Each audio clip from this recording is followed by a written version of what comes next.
Você sabe que eu ontem conversando com algumas amigas na casa da doutora Joana aqui em Portugal, a gente vai lembrando de coisas, vai conversando e eu me lembro um dia que um dos nossos colaboradores trabalha conosco, o Henrique, um dia chegou na minha casa e perguntou para mim: Janderson, como é que faz para ter sucesso? Né? É interessante que a trajetória da minha vida foi bem diferente. Eu gosto de gravar esses vídeos porque eu compartilho com alguns amigos e alguns familiares experiências que nós vivemos, né? E o sucesso, ele é amplamente subjetivo, né? Eu já bati muito nessa tecla falando que existem sucessos diferenciados. Mas eu me lembro muito bem de uma fase da minha vida muito difícil, e não foram poucas, foram muitas. Eu lembro de uma época que eu fui morar na casa de um irmão meu. E a situação era muito difícil porque eu não tinha nada. Eu não tinha prato, colher, garfo, cobertor, não tinha roupa. Eu não tinha nada, mas eu já era velho, já tinha filhos, já era casado. Inclusive era casado já com a Kátia, minha terceira esposa. E era uma situação tenebrosa, assim, eu não tinha toalha, não tinha nada. Eu era um cara que não tinha absolutamente nada. Então eu posso falar precisamente que eu saí do zero. E eu me lembro que a Kátia estava grávida. E a casa do meu irmão era pequena.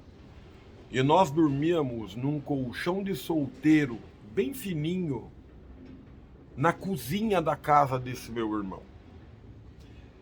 E eu me lembro que eu ficava entre a parede e a Kátia, porque a parede era uma época de frio e ela estava congelando, a parede parecia um freezer. E a Kátia grávida, eu abraçava ela, colocava a mão na barriga dela e eu orava.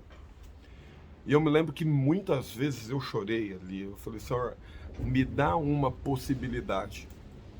Senhor, dá uma possibilidade para mim, dá uma possibilidade na minha vida, que eu vou ser um grande homem, eu vou ser um homem esforçado, eu vou me esforçar mais do que o normal, eu vou buscar.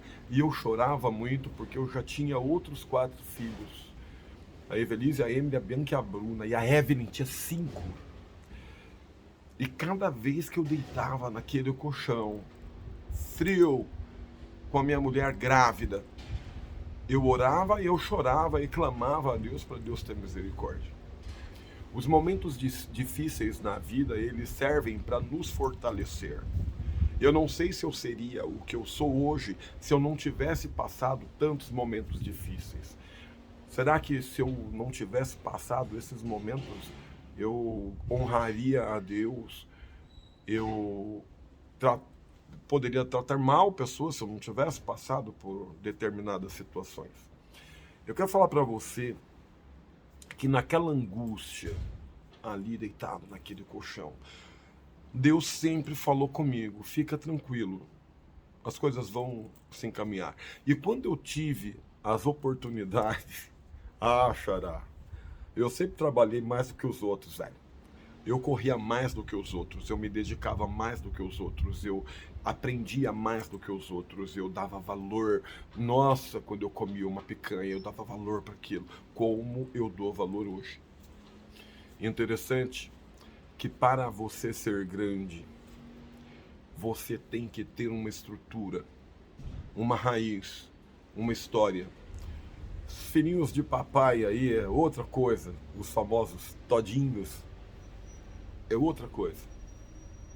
Para a gente ser grande, você tem que compreender a essência humana, a dificuldade, a tristeza. Isso vai te fazer maior.